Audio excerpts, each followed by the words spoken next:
ಪಾಟೀಲ್ ಯತ್ನಾಳ್ ಉಚ್ಚಾಟನೆಯ ವಿರುದ್ಧ ವಿಜಯಪುರದಲ್ಲಿ ಒಂದಷ್ಟು ಪ್ರತಿಭಟನೆಗಳಾಗ್ತಾ ಇತ್ತು. ಆದ್ರೆ ಇವತ್ತು ಕೂಡ ಮತ್ತೊಂದಷ್ಟು ಪ್ರತಿಭಟನೆಗಳು ಏನ್ ನಡೀತಾ ಇದೆ, ಅದಕ್ಕೆ ಯತ್ನಾಳ್ ಆಪ್ತರೇ ಗೈರಾಗಿದ್ದಾರೆ ಅನ್ನೋ ಡೀಟೇಲ್ಸ್ ಬರ್ತಾ ಇದೆ. ಈ ಯತ್ನಾಳ್ ವಿರುದ್ಧದ ಯತ್ನಾಳ್ ಪ್ರತಿಭಟನೆ ಏನ್ ನಡೀತಾ ಇದೆ, ಯತ್ನಾಳ್ ಉಚ್ಚಾಟನೆ ವಿರುದ್ಧದ ಪ್ರತಿಭಟನೆ, ಈ ಪ್ರತಿಭಟನೆಗೆ ಅವರ ಆಪ್ತರೇ ಕೆಲವರು ಗೈರಾಗಿದ್ದಾರೆ. ಟ್ವಿಸ್ಟ್: ವಿಜಯಪುರದಲ್ಲಿ ನಿನ್ನೆ ನಡೆದಿದ್ದಂತಹ ಪ್ರತಿಭಟನೆಯಿಂದ ಯತ್ನಾಳ್ ಆಪ್ತರು ದೂರ ಉಳಿದಿದ್ದಾರೆ. ಕೆಲವರು 17 ಬಿಜೆಪಿ ಪಾಲಿಕೆ ಸದಸ್ಯರ ಪೈಕಿ 2 ಮಾತ್ರ ಭಾಗಿಯಾಗಿದ್ದಾರೆ. ಹಾಗಾದ್ರೆ ಉಳಿದವರೆಲ್ಲ ಶಿಸ್ತು ಕ್ರಮದ ಭಯದಿಂದಾಗಿ ಪ್ರತಿಭಟನೆಯಿಂದ ದೂರ ಉಳಿದ್ರ? ಯತ್ನಾಳ್ ಉಚ್ಚಾಟನೆಯ ಬಳಿಕ ಅವರ ಆಪ್ತರಿಗೂ ಕೂಡ ಢವಢವ ಶುರುವಾಯ್ತಾ? ಯತ್ನಾಳ್ರಿಂದ ಅಂತರ ಕಾಯ್ದುಕೊಳ್ತಾ ಇದ್ದಾರಾ ಆಪ್ತರು? ಹೀಗಾಗಿ ನಿನ್ನೆ ನಡೆದಂತಹ ಕಾರ್ಯಕರ್ತರೇನೋ ಬಂದಿದ್ದಾರೆ, ಜಮಾಯಿಸಿದ್ದಾರೆ. ಆದ್ರೆ ಎಲ್ಲೊಂದ್ ಕಡೆ ಯತ್ನಾಳ್ ಪಾಳೆಯದ ಆಪ್ತರೇ ಪ್ರತಿಭಟನೆಗೆ ಹಲವು ಮಂದಿ ಬರಲಿಲ್ಲ ಅನ್ನೋ ಮಾತಿದೆ. ಏನ್ ನಡೆದಿದೆ? ಏನು ಶ್ರೀಲಕ್ಷ್ಮಿ, ನೀವು ಹೇಳ್ದಂಗೆನೆ ವಿಜಯಪುರದಿಂದ ಏನು ಯತ್ನಾಳ್ ಉಚ್ಚಾಟನೆ ಆದ ಹಿನ್ನೆಲೆಯಲ್ಲಿ, ಬಿಜೆಪಿಯಿಂದ ಉಚ್ಚಾಟನೆ ಆದ ಹಿನ್ನೆಲೆಯಲ್ಲಿ ವಿಜಯಪುರದಲ್ಲಿ ಸಾಕಷ್ಟು ಒಂದು ಬೆಳವಣಿಗೆಗಳು ನಡೀತಾ ಇವೆ. ಅದರಲ್ಲಿಯೂ ಕೂಡ ಏನು ಕೆಲ ಬಿಜೆಪಿಯ ಪರವಾದಂತವರು ಕೂಡ ಇದ್ದಾರೆ, ಜೊತೆಗೆ ಬೇಡವಾದಂತವರು ಕೂಡ ಸ್ವಲ್ಪ ಜನ ಪರ ಮತ್ತು ವಿರೋಧ ಎರಡೂ ಕೂಡ ಪ್ರತಿಭಟನೆಗಳು ನಡೀತಾ ಇವೆ. ಒಂದ್ ಕಡೆ ನಿನ್ನೆ ಏನು ನಗರಸಭೆಯ ಸದಸ್ಯರು ಕೂಡ, ಮಹಾನಗರ ಪಾಲಿಕೆಯ 17 ಜನ ಬಿಜೆಪಿ ಸದಸ್ಯರು ಕೂಡ ಈಗಾಗಲೇ ಅನರ್ಹಗೊಂಡ ಹಿನ್ನೆಲೆಯಲ್ಲಿ ಭಯಭೀತರಾದಂತಹ ಸದಸ್ಯರು ಕೂಡ ಏನು ಮೊನ್ನೆ ಗುರುವಾರ ದಿನ ಸಾಯಂಕಾಲ ಒಂದು ಪತ್ರಿಕಾಗೋಷ್ಠಿ ಮಾಡ್ತಾರೆ. ಅದರಲ್ಲಿ ಏನ್ ಹೇಳ್ತಾರೆ, ಇಲ್ಲ ನಾಳೆ ನಾವು ಸಂಜೆ ಸಿದ್ದೇಶ್ವರ ದೇವಸ್ಥಾನದಿಂದ ಗಾಂಧಿ ಸರ್ಕಲ್ ವರೆಗೂ ಕೂಡ ದೊಡ್ಡದಾದಂತಹ ಒಂದು ಪ್ರತಿಭಟನೆಯಲ್ಲಿ ಪಾಲ್ಗೊಳ್ತೀವಿ, ಏನು ಯತ್ನಾಳ್ ಅವರ ಪರವಾಗಿ ಹೋರಾಟ ಮಾಡ್ತೀವಿ, ಡೆಲ್ಲಿವರೆಗೂ ಕೂಡ ಹೋಗಿ ಹೈಕಮಾಂಡ್ಗೆ ಭೇಟಿಯಾಗಿ ನಾವು ಯತ್ನಾಳ್ ಅವರನ್ನ ಮರಳಿ ಬಿಜೆಪಿಗೆ ಸೇರಿಸಿಕೊಳ್ಳಿಕ್ಕೆ ಒಂದು ಒತ್ತಾಯ ಮಾಡ್ತೀವಿ ಅನ್ನುವಂತ ಒಂದು ಪತ್ರಿಕಾಗೋಷ್ಠಿ ನಡೆಸಿದಂತ 17 ಜನ ಪಾಲಿಕೆ ಸದಸ್ಯರು ನಿನ್ನೆ ಏನು ಸಾಯಂಕಾಲ ಆಗ್ತಿದ್ದಂತೆನೆ ಪ್ರತಿಭಟನೆ ಪ್ರಾರಂಭವಾಗುತ್ತೆ. ಸಾಕಷ್ಟು ಹಿಂದೂ ಪರ ಸಂಘಟನೆಕಾರರು ಇರ್ಬೋದು, ಜೊತೆಗೆ ಬಿಜೆಪಿಯ ಯತ್ನಾಳ್ ಬಣದವರು ಕೂಡ ಸಾಕಷ್ಟು ಜನ ಒಂದು ಪ್ರತಿಭಟನೆಯಲ್ಲಿ ಪಾಲ್ಗೊಂಡು ಬಹಳ ಬೃಹತ್ ಆದಂತಹ ಒಂದು ಪ್ರತಿಭಟನೆ ನಡೆದಿದೆ. ಆದ್ರೆ ಅಲ್ಲಿ ಯಾರೂ ಕೂಡ ಪಾಲಿಕೆ ಸದಸ್ಯರು ಪಾಲ್ಗೊಳ್ಳೋದಿಲ್ಲ. ಏನಂತಂದ್ರೆ ಇಬ್ಬರು ಪಾಲಿಕೆ ಸದಸ್ಯರು ಮಾತ್ರ ಆ ಒಂದು ಪ್ರತಿಭಟನೆಯಲ್ಲಿ ಪಾಲ್ಗೊಳ್ಳುತ್ತಾರೆ. ಒಂದು ಮಾತಿನ ಪ್ರಕಾರ ಹೇಳ್ಬೇಕಂತಂದ್ರೆ ಒಂದು ಅತಂತ್ರವಾದ ಬಹಳಷ್ಟು ಸಂಕಟ. ಥ್ಯಾಂಕ್ ಯು ಸಿದ್ಧದೂತ್ ರಗಾವಿ ಡೀಟೇಲ್ಸ್ಗಾಗಿ. ಗೌಡ ಪಾಟೀಲ್ ಯತ್ನಾಳ್ ಉಚ್ಚಾಟನೆಯ ವಿರುದ್ಧ ವಿಜಯಪುರದಲ್ಲಿ ಒಂದಷ್ಟು ಪ್ರತಿಭಟನೆಗಳಾಗ್ತಾ ಇತ್ತು. ಆದ್ರೆ ಇವತ್ತು ಕೂಡ ಮತ್ತೊಂದಷ್ಟು ಪ್ರತಿಭಟನೆಗಳು ಏನ್ ನಡೀತಾ ಇದೆ, ಅದಕ್ಕೆ ಯತ್ನಾಳ್ ಆಪ್ತರೇ ಗೈರಾಗಿದ್ದಾರೆ ಅನ್ನೋ ಡೀಟೇಲ್ಸ್ ಬರ್ತಾ ಇದೆ. ಈ ಯತ್ನಾಳ್ ವಿರುದ್ಧದ ಯತ್ನಾಳ್ ಪ್ರತಿಭಟನೆ ಏನ್ ನಡೀತಾ ಇದೆ, ಯತ್ನಾಳ್ ಉಚ್ಚಾಟನೆ ವಿರುದ್ಧದ ಪ್ರತಿಭಟನೆ, ಈ ಪ್ರತಿಭಟನೆಗೆ ಅವರ ಆಪ್ತರೇ ಕೆಲವರು ಗೈರಾಗಿದ್ದಾರೆ. ಟ್ವಿಸ್ಟ್: ವಿಜಯಪುರದಲ್ಲಿ ನಿನ್ನೆ ನಡೆದಿದ್ದಂತಹ ಪ್ರತಿಭಟನೆಯಿಂದ ಯತ್ನಾಳ್ ಆಪ್ತರು ದೂರ ಉಳಿದಿದ್ದಾರೆ. ಕೆಲವರು 17 ಬಿಜೆಪಿ ಪಾಲಿಕೆ ಸದಸ್ಯರ ಪೈಕಿ 2 ಮಾತ್ರ ಭಾಗಿಯಾಗಿದ್ದಾರೆ. ಹಾಗಾದ್ರೆ ಉಳಿದವರೆಲ್ಲ ಶಿಸ್ತು ಕ್ರಮದ ಭಯದಿಂದಾಗಿ ಪ್ರತಿಭಟನೆಯಿಂದ ದೂರ ಉಳಿದ್ರ?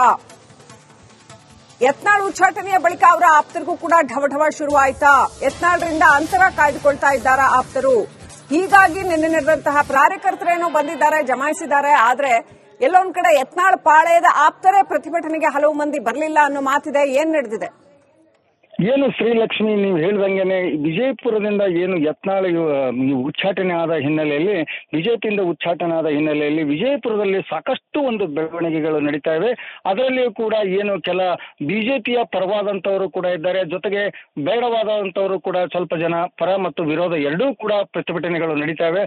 ಒಂದ್ ಕಡೆ ನಿನ್ನೆ ಏನು ನಗರಸಭೆಯ ಸದಸ್ಯರು ಕೂಡ, ಮಹಾನಗರ ಪಾಲಿಕೆಯ 17 ಜನ ಬಿಜೆಪಿ ಸದಸ್ಯರು ಕೂಡ ಈಗಾಗಲೇ ಅನರ್ಹಗೊಂಡ ಹಿನ್ನೆಲೆಯಲ್ಲಿ ಭಯಭೀತರಾದಂತಹ ಸದಸ್ಯರು ಕೂಡ ಏನು ಮೊನ್ನೆ ಗುರುವಾರ ದಿನ ಸಾಯಂಕಾಲ ಒಂದು ಪತ್ರಿಕಾಗೋಷ್ಠಿ ಮಾಡ್ತಾರೆ. ಅದರಲ್ಲಿ ಏನ್ ಹೇಳ್ತಾರೆ, ಇಲ್ಲ ನಾಳೆ ನಾವು ಸಂಜೆ ಸಿದ್ದೇಶ್ವರ ದೇವಸ್ಥಾನದಿಂದ ಗಾಂಧಿ ಸರ್ಕಲ್ ವರೆಗೂ ಕೂಡ ದೊಡ್ಡದಾದಂತಹ ಒಂದು ಪ್ರತಿಭಟನೆಯಲ್ಲಿ ಪಾಲ್ಗೊಳ್ತೀವಿ, ಏನು ಯತ್ನಾಳ್ ಅವರ ಪರವಾಗಿ ಹೋರಾಟ ಮಾಡ್ತೀವಿ, ಡೆಲ್ಲಿವರೆಗೂ ಕೂಡ ಹೋಗಿ ಹೈಕಮಾಂಡ್ಗೆ ಭೇಟಿಯಾಗಿ ನಾವು ಯತ್ನಾಳ್ ಅವರನ್ನ ಮರಳಿ ಬಿಜೆಪಿಗೆ ಸೇರಿಸಿಕೊಳ್ಳಿಕ್ಕೆ ಒಂದು ಒತ್ತಾಯ ಮಾಡ್ತೀವಿ ಅನ್ನುವಂತ ಒಂದು ಪತ್ರಿಕಾಗೋಷ್ಠಿ ನಡೆಸಿದಂತ 17 ಜನ ಪಾಲಿಕೆ ಸದಸ್ಯರು ನಿನ್ನೆ ಏನು ಸಾಯಂಕಾಲ ಆಗ್ತಿದ್ದಂತೆನೆ ಪ್ರತಿಭಟನೆ ಪ್ರಾರಂಭವಾಗುತ್ತೆ. ಸಾಕಷ್ಟು ಹಿಂದೂ ಪರ ಸಂಘಟನೆಕಾರರು ಇರ್ಬೋದು, ಜೊತೆಗೆ ಬಿಜೆಪಿಯ ಯತ್ನಾಳ್ ಬಣದವರು ಕೂಡ ಸಾಕಷ್ಟು ಜನ ಒಂದು ಪ್ರತಿಭಟನೆಯಲ್ಲಿ ಪಾಲ್ಗೊಂಡು ಬಹಳ ಬೃಹತ್ ಆದಂತಹ ಒಂದು ಪ್ರತಿಭಟನೆ ನಡೆದಿದೆ.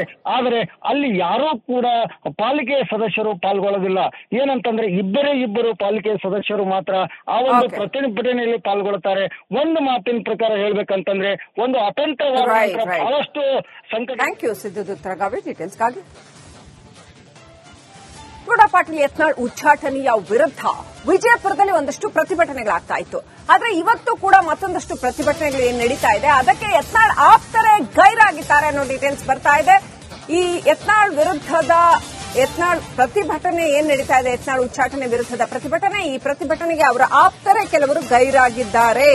ಟ್ವಿಸ್ಟ್: ವಿಜಯಪುರದಲ್ಲಿ ನಿನ್ನೆ ನಡೆದಿದ್ದಂತಹ ಪ್ರತಿಭಟನೆಯಿಂದ ಯತ್ನಾಳ್ ಆಪ್ತರು ದೂರ ಉಳಿದಿದ್ದಾರೆ. ಕೆಲವರು 17 ಬಿಜೆಪಿ ಪಾಲಿಕೆ ಸದಸ್ಯರ ಪೈಕಿ 2 ಮಾತ್ರ ಭಾಗಿಯಾಗಿದ್ದಾರೆ.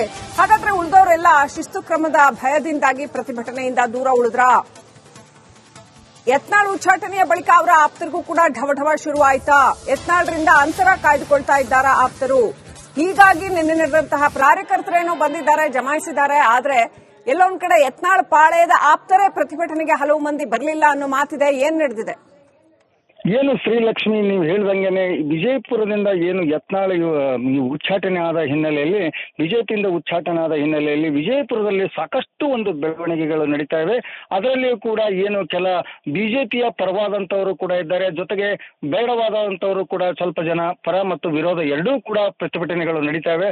ಒಂದ್ ಕಡೆ ನಿನ್ನೆ ಏನು ನಗರಸಭೆಯ ಸದಸ್ಯರು ಕೂಡ, ಮಹಾನಗರ ಪಾಲಿಕೆಯ 17 ಜನ ಬಿಜೆಪಿ ಸದಸ್ಯರು ಕೂಡ ಈಗಾಗಲೇ ಅನರ್ಹಗೊಂಡ ಹಿನ್ನೆಲೆಯಲ್ಲಿ ಭಯಭೀತರಾದಂತಹ ಸದಸ್ಯರು ಕೂಡ ಏನು ಮೊನ್ನೆ ಗುರುವಾರ ದಿನ ಸಾಯಂಕಾಲ ಒಂದು ಪತ್ರಿಕಾಗೋಷ್ಠಿ ಮಾಡ್ತಾರೆ. ಅದರಲ್ಲಿ ಏನು ಹೇಳ್ತಾರೆ, ಇಲ್ಲ ನಾಳೆ ನಾವು ಸಂಜೆ ಸಿದ್ದೇಶ್ವರ ದೇವಸ್ಥಾನದಿಂದ ಗಾಂಧಿ ಸರ್ಕಲ್ ವರೆಗೂ ಕೂಡ ದೊಡ್ಡದಾದಂತಹ ಒಂದು ಪ್ರತಿಭಟನೆಯಲ್ಲಿ ಪಾಲ್ಗೊಳ್ತೀವಿ, ಏನು ಯತ್ನಾಳ್ ಅವರ ಪರವಾಗಿ ಹೋರಾಟ ಮಾಡ್ತೀವಿ, ಡೆಲ್ಲಿವರೆಗೂ ಕೂಡ ಹೋಗಿ ಹೈಕಮಾಂಡ್ಗೆ ಭೇಟಿಯಾಗಿ ನಾವು ಯತ್ನಾಳ್ ಅವರನ್ನ ಮರಳಿ ಬಿಜೆಪಿಗೆ ಸೇರಿಸಿಕೊಳ್ಳಿಕ್ಕೆ ಒಂದು ಒತ್ತಾಯ ಮಾಡ್ತೀವಿ ಅನ್ನುವಂತ ಒಂದು ಪತ್ರಿಕಾಗೋಷ್ಠಿ ನಡೆಸಿದಂತ 17 ಜನ ಪಾಲಿಕೆ ಸದಸ್ಯರು ನಿನ್ನೆ ಏನು ಸಾಯಂಕಾಲ ಆಗ್ತಿದ್ದಂತಾನೆ ಪ್ರತಿಭಟನೆ ಪ್ರಾರಂಭವಾಗುತ್ತೆ. ಸಾಕಷ್ಟು ಹಿಂದೂ ಪರ ಸಂಘಟನೆಕಾರರು ಇರ್ಬೋದು, ಜೊತೆಗೆ ಬಿಜೆಪಿಯ ಯತ್ನಾಳ್ ಬಣದವರು ಕೂಡ ಸಾಕಷ್ಟು ಜನ ಒಂದು ಪ್ರತಿಭಟನೆಯಲ್ಲಿ ಪಾಲ್ಗೊಂಡು ಬಹಳ ಬೃಹತ್ ಆದಂತಹ ಒಂದು ಪ್ರತಿಭಟನೆ ನಡೆಯುತ್ತೆ.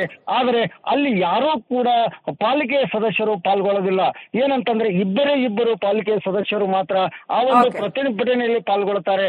ಒಂದು ಮಾತಿನ ಪ್ರಕಾರ ಹೇಳ್ಬೇಕಂತಂದ್ರೆ ಒಂದು ಅತಂತ್ರವಾದ ಬಹಳಷ್ಟು ಸಂಕಟ. ಥ್ಯಾಂಕ್ ಯು ಸಿದ್ಧದೂತ್ ತರಗಾವಿ ಡೀಟೇಲ್ಸ್ಗಾಗಿ. ಗೌಡ ಪಾಟೀಲ್ ಯತ್ನಾಳ್ ಉಚ್ಚಾಟನೆಯ ವಿರುದ್ಧ ವಿಜಯಪುರದಲ್ಲಿ ಒಂದಷ್ಟು ಪ್ರತಿಭಟನೆಗಳಾಗ್ತಾ ಇತ್ತು. ಆದ್ರೆ ಇವತ್ತು ಕೂಡ ಮತ್ತೊಂದಷ್ಟು ಪ್ರತಿಭಟನೆಗಳು ಏನ್ ನಡೀತಾ ಇದೆ ಅದಕ್ಕೆ ಯತ್ನಾಳ್ ಆಪ್ತರೇ ಗೈರಾಗಿದ್ದಾರೆ ಅನ್ನೋ ಡೀಟೇಲ್ಸ್ ಬರ್ತಾ ಇದೆ. ಈ ಯತ್ನಾಳ್ ಪ್ರತಿಭಟನೆ ಏನ್ ನಡೀತಾ ಇದೆ, ಯತ್ನಾಳ್ ಉಚ್ಚಾಟನೆ ವಿರುದ್ಧದ ಪ್ರತಿಭಟನೆ, ಈ ಪ್ರತಿಭಟನೆಗೆ ಅವರ ಆಪ್ತರೇ ಕೆಲವರು ಗೈರಾಗಿದ್ದಾರೆ.